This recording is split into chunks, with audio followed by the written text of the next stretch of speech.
ఆశీర్వాదమే కావాలనుకున్నాడు. దేవునికి విరోధం, దేవుడు అంటే భయభక్తులు లేవా? దేవుడు అంటే భయభక్తులు కూడా ఉన్నాయి. దేవుడు అంటే భయము ఉంది. దేవుని కోసం జీవించాలని ఆశ కూడా ఉన్నటువంటి వ్యక్తి. కానీ ఎందులో కొట్టుకుపోతున్నారు చెప్పండి? జీవన పోరాటంలో కొట్టుకొని వెళ్ళిపోతా ఉన్నాడు. అందుకే యాకోబు ఫరో ముందు నిలబడినప్పుడు ఒక మాట అంటాడు. ఏమంటాడంటే, నేను బతికిన సంవత్సరాలు చాలా, నేను జీవించిన ఏళ్ళు చాలా తక్కువ.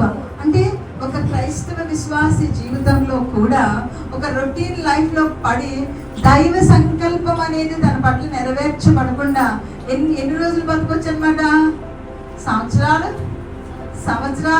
సంవత్సరాలు బ్రతకొచ్చు అన్నమాట. అంతేనా? నీకు దేవుడు వాగ్దానం ఉంది. ఇప్పుడు మనం ఇశ్రాయేలు విషయాలకు గమనించామనుకోండి, ఐగుప్తులో నుంచి వాళ్ళు రావడానికి, కనాన్ దేశానికి రావడానికి పట్టుమని ఎన్ని రోజులు పడుతుంది? చాలా చాలా తక్కువ రోజులు అనమాట. 10 నుంచి 40 రోజుల్లో వాళ్ళు హ్యాపీగా వచ్చేయచ్చు. కానీ వాళ్ళు దాన్ని ఎన్ని రోజులు నడిచారు? 40 సంవత్సరాలు. 40 రోజులు నడవాల్సిన దాన్ని 40 సంవత్సరాలు నడిచినట్టుగా నడిచారు.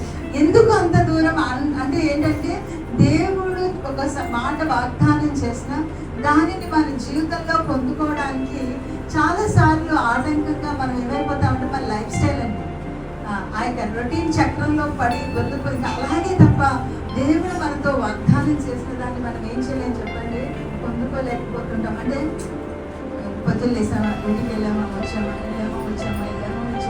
అంతే తప్ప ఎవరిని వెతకడం లేదు. తెలుసా? దేవునిని వెతకటం లేదు. దేవుని కోసం కనిపెట్టుకోవటం లేదు. దేవుని మీద ఆశ పెట్టుకోవటం లేదు. దేవుని కోసం జీవించడానికి మన దగ్గర ఒక పని కూడా లేకపోతే ఒక ఏమంటారంటే ఒక ప్రణాళిక కూడా లేదు, ఒక ఆలోచన కూడా లేనటువంటి పరిస్థితిలో మనం ఉంటున్నాం అన్నమాట. కాబట్టి మీరు ఆలోచించండి, దేవుని మీద నీ జీవితంలో నీకు ఎదురయ్యేటువంటి పరిస్థితుల్లో నువ్వు ఎలాగా దేవుని కొరకు జీవించగలవు.